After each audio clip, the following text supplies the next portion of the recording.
Welcome to VVW news. Mehadri గడ్డలోని doctor BR Ambedkar గురుకుల పాఠశాల విద్యార్థుల తరలింపును వ్యతిరేకిస్తూ అంబేద్కర్ ఇండియా మిషన్ ఆధ్వర్యంలో ధర్నా నిర్వహించారు. ఎల్ఐసి కూడలిలోని అంబేద్కర్ విగ్రహం వద్ద చేపట్టిన ధర్నాలో ప్రభుత్వ తీరుకు వ్యతిరేకంగా నినాదాలు చేశారు. మేహాద్రిగడ్డలోని గురుకుల పాఠశాల యథావిధిగా కొనసాగించాలని ముక్త కంఠంతో డిమాండ్ చేశారు. జేఈఈ, నీట్ కోచింగ్ ఇచ్చేందుకు సెంటర్ ఆఫ్ ఎక్సలెన్స్ ఏర్పాటు చేయడాన్ని స్వాగతిస్తున్నామని, అయితే ఆ సాకుతో గురుకుల విద్యార్థులను వేరే చోటకు తరలించడం సరికాదని దళిత హక్కుల పోరాట సమితి రాష్ట్ర అధ్యక్షుడు JV Prabhakar, Ambedkar India mission జిల్లా అధికార ప్రతినిధి రావాడ ప్రకాష్, జెల్లి రాజశేఖర్లు అన్నారు. విద్యార్థులు తల్లిదండ్రులతో ఎలాంటి సంప్రదింపులు చేయకుండా గురుకుల పాఠశాల విద్యార్థులను తరలించడం అన్యాయమని అన్నారు. సెంటర్ ఆఫ్ ఎక్సలెన్స్ నిర్వహించేందుకు కొత్త భవనాన్ని ప్రభుత్వం ఏర్పాటు చేయాలని కోరారు.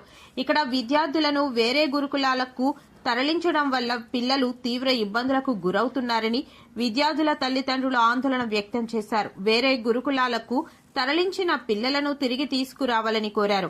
వెంటనే గురుకుల పాఠశాల విద్యార్థుల తరలింపును వెనక్కి తీసుకుని మేహాద్రి గడ్డలోనే కొనసాగించాలని డిమాండ్ చేశారు. లేని పక్షంలో పెద్ద ఎత్తున ఆందోళనకు దిగుతామని హెచ్చరించారు.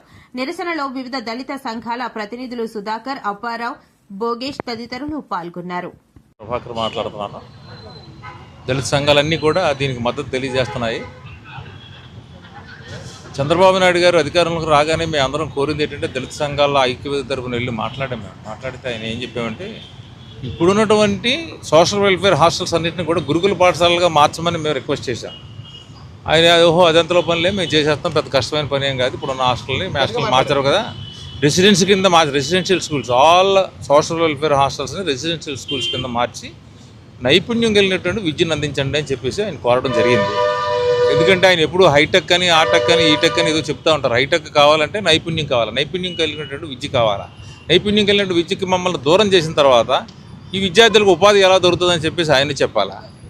సంపద సృష్టిస్తాను, మీ అందరి మీద ఖర్చు పెడతానని బాగా పెద్ద పెద్ద మాటలు అవి చెప్తున్నారు. ఆయన ఉన్నవి తీసేస్తున్నారు, ఆయన లేని కాదు. ఇప్పుడు ఇంకొక ఉదాహరణ కూడా మీకు చెప్పగలను. ఇప్పుడు గత 2 సంవత్సరాలుగా ఎస్సీ కార్పొరేషన్కి ₹1 కూడా నిధి ఇవ్వలేదు, ₹1 కూడా నిధి విడుదల చేయలేదు. వాళ్ళకి ఇంత గతంలో తీసుకున్నటువంటి కార్లు కానీ, ఆటోలు కానీ, బస్సులు కానీ వాళ్ళందరూ కూడా మొన్న 30 రోజుల పాటు మేమందరం కలిపి విజయవాడలో ధర్నా చేసాము. 970 కోట్ల రూపాయల రుణాలు, 970 కోట్ల రూపాయలు రిలీజ్ చేయాల్సి ఉందని సబ్సిడీ రూపంలో. సో ఇంటికొక పారిశ్రామికవేత్తను తయారు చేస్తానంటారు, మరి ఇంటికో బికారిని తయారైపోయేటువంటి పరిస్థితి మనకి కనిపిస్తూ ఉంది ఇక్కడ. అలాగే ప్రతి విద్య అందుబాటులో పెడతాను, మీకు అమ్మ ఒడి అంటారు, వాళ్ళకి డబ్బులు వేస్తానంటారు, వీళ్ళకి డబ్బులు వేస్తానంటారు, కానీ ఉన్న స్కూల్స్ తీసేటటువంటి ఒక దుర్మార్గమైనటువంటి చర్య ప్రభుత్వం చేస్తుంది. కాబట్టి దళిత సంఘాలు అందరం కూడా దీన్ని మేము పూర్తిగా వ్యతిరేకిస్తున్నాం. మేమందరం కూడా ఖచ్చితంగా సెంటర్ ఆఫ్ ఎక్సలెన్స్ అనేది మీకు ఇంకొక ఎగ్జాంపుల్ కూడా చెప్తాను నేను. ఐటీఐలో దేశవ్యాప్తంగా సెంటర్ ఆఫ్ ఎక్సలెన్స్లని పెట్టారు.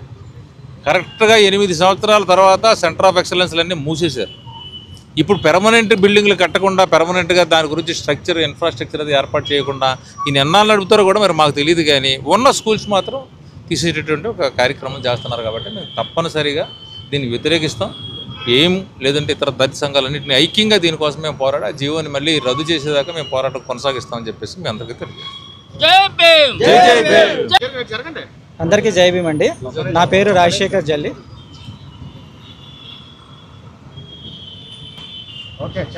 అందరికీ జై భీమ్ అండి. నా పేరు రాజశేఖర్ జల్లి. Ambedkar India mission state social media working ప్రెసిడెంట్గా ఉన్నాను.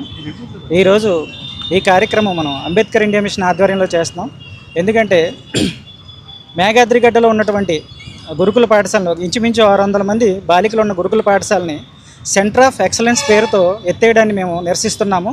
సో వితౌట్ ఇన్ఫర్మేషన్, ఎటువంటి ఇన్ఫర్మేషన్ లేకుండా, అలాగే తల్లిదండ్రులు కూడా ఎటువంటి ఇన్ఫర్మేషన్ చేయకుండా కూడా వాళ్ళని రాత్రికి రాత్రి వాళ్ళని షిఫ్ట్ చేసేశారు. ఇది చాలా ఘోరమైన పరిస్థితి.